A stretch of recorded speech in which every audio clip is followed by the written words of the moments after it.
Hey everyone, welcome to the second episode of Thunder with Denny.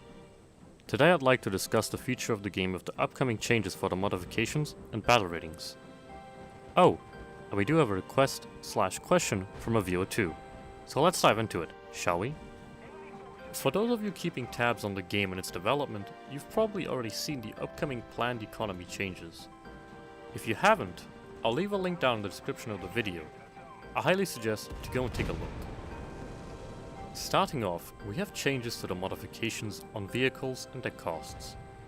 That being the cost of research points it takes to unlock said modifications. To quote the post, in one of the updates coming in the near future, the RP requirements to unlock modifications will be reduced for most of the higher ranked but not top vehicles. And this will allow us to smooth out the sharp increase in the complexity of modifications research that took place. For example, between the ME262C-1A and the ME262C-2B. I can safely say that we are all probably happy about this, and there's really not much negative to say about it. It's all positive, really. Although, there is a raise for some certain vehicles such as the B-75B. Now, I'm not sure how this is going to look, but we'll have to see once the changes are live. Gaijin also states, for vehicles placed as the final vehicles in the research tree, we will introduce a special multiplier which, in most cases, will allow for reductions of the requirements for modifications of previous vehicles of the research tree.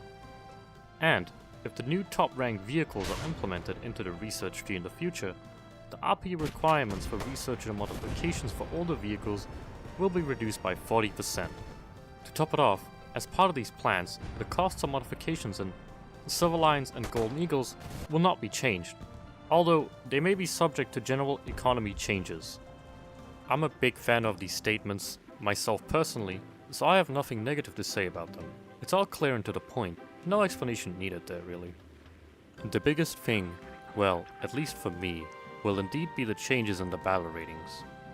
Now, the one thing that will immediately catch your eye will be the reduction of the MiG-15s. They are all being reduced by 0.3, going from 9.0 to 8.7. What this effectively means is that the MiG-15s are going to be able to face aircraft that sit at 7.7 and below if they get up-tiered due to the nature of the matchmaker. For example, aircraft such as the F-84s, F-2H, Vampire FB-5 and the Media Mark III are all going to be victims of this change. Overall, as you can probably already guess, this change is absolutely bonkers and seals are going to be clubbed. I'm not a big fan of this personally. I think Gaijin did a really bad thing with this.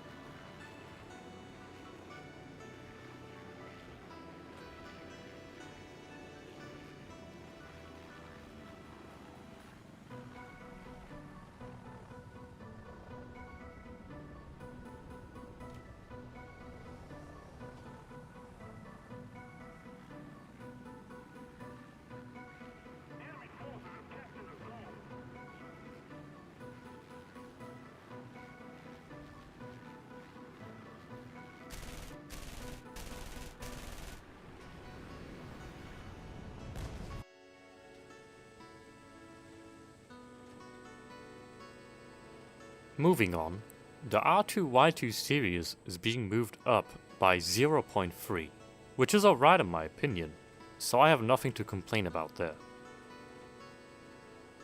To top it off, the additional info provided by Gaijin goes as follows.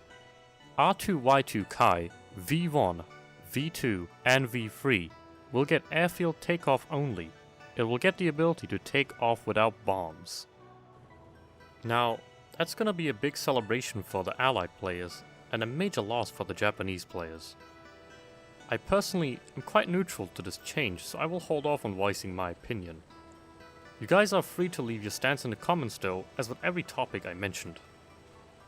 A link to the post can be found in the description if you'd like to read through the full changes yourself.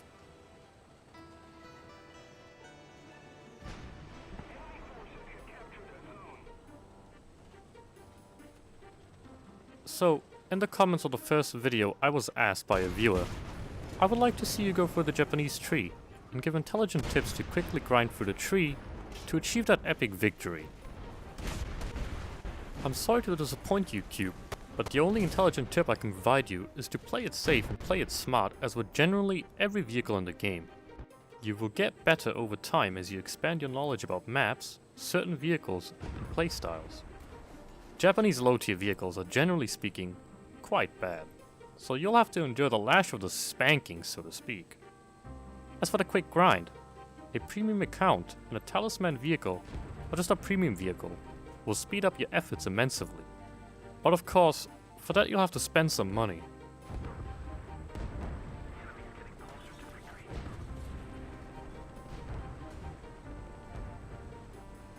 That's all I have for episode 2 of Thunder with Denny.